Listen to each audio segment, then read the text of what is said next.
All right, so this next example of our canvas type is going to be paint. And just as the name implies, you can actually paint onto a canvas. Now, there's a lot that you can do with this. I'm going to try to explain it the best that I possibly can. I'm not going to go into crazy detail with the shader editor, but we will be looking at that momentarily. This is basically the effect you're going to get, all right? We have a brush and a canvas, just as we did before. However, this time, all right, I'm going to go ahead and back this up. This time, our sphere is affecting our canvas in a slightly different way. It's not actually going to be physically affecting our canvas. If we go to solid view, you'll be able to tell that right here. Our sphere is just animated from one spot to another. Pretty simple, and I'll show you how to keyframe that in just a moment. As you can see, it's not physically affecting the plane, okay? So let's go ahead and set this up. I'm going to go ahead and add in another plane here. So I'm going to add in a plane. I'm going to move it off to the side, scale it, just like that. I'm also going to subdivide it. Now, even though we're not physically affecting the plane, the amount that we subdivide will ultimately determine the level of detail we get with the paint stroke. And that'll make sense in a second. Let's tab into edit mode, right click, subdivide it maybe just 3 or 4 times. That looks pretty good.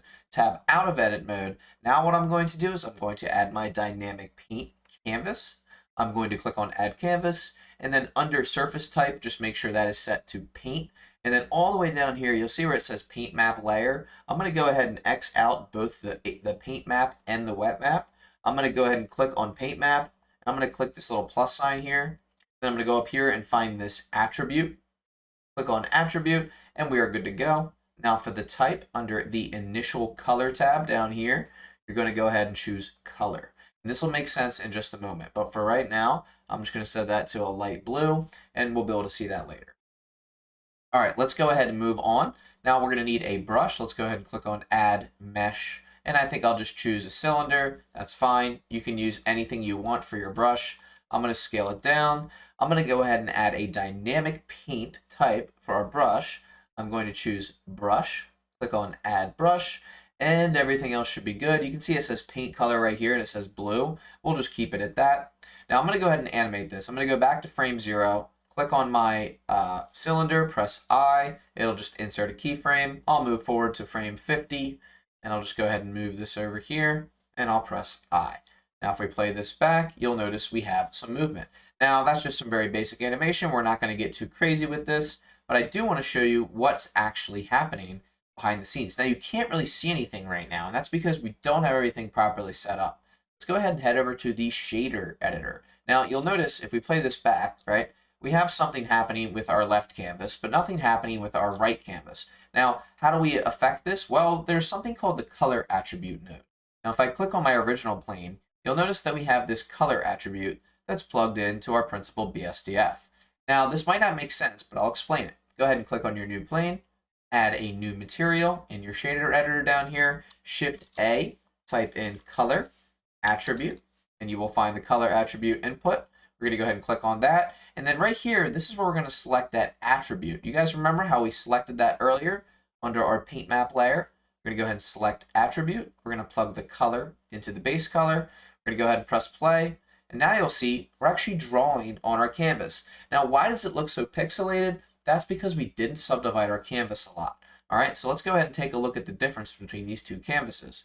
If I tab into edit mode on our left canvas, you can see that there is a lot of subdivisions. However, on our right canvas, there's not. So I'm going to go ahead and tab into edit mode, subdivide this quite a few more times. That looks good. I'm going to go ahead and back this up. And now we have much of a smoother brush stroke right here. And you can see that we can actually paint onto our canvas. Literally paint with a material. And this can get super awesome and super complex. So I won't go into the heavy details of it, but just to give you an example, you could have a paint roller rolling over a surface. You could reveal a logo this way. You could scratch away some actual paint to reveal rust underneath. You could have 2 different materials on one object. You could have an orange being peeled. There's a lot of different things that you can do with this. It's a lot of fun to play with just with this color attribute. Now I really want to quickly show you one more thing. I'm going to go ahead and pause this. That was the paint map layer on the bottom right that we just selected. So that's just as if you took a brush and painted. But have you ever noticed if you take a wet brush and you paint it onto a surface, it'll eventually dry if there's no paint? There's another thing that we can do in Blender called wet map. So I'm going to go ahead and X out of this other attribute down here. I'm going to add a wet map layer.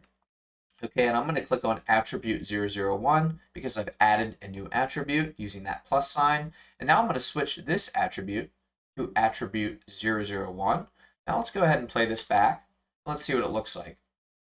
Notice how it begins to fade away. It's very subtle, but I'm going to show you how this works. I'm going to go ahead and play this back. We're going to go ahead to our brush settings, and you'll notice there's this wetness value right here. Let's go ahead and take a look at this. Let's go ahead and lower this down to 0.3.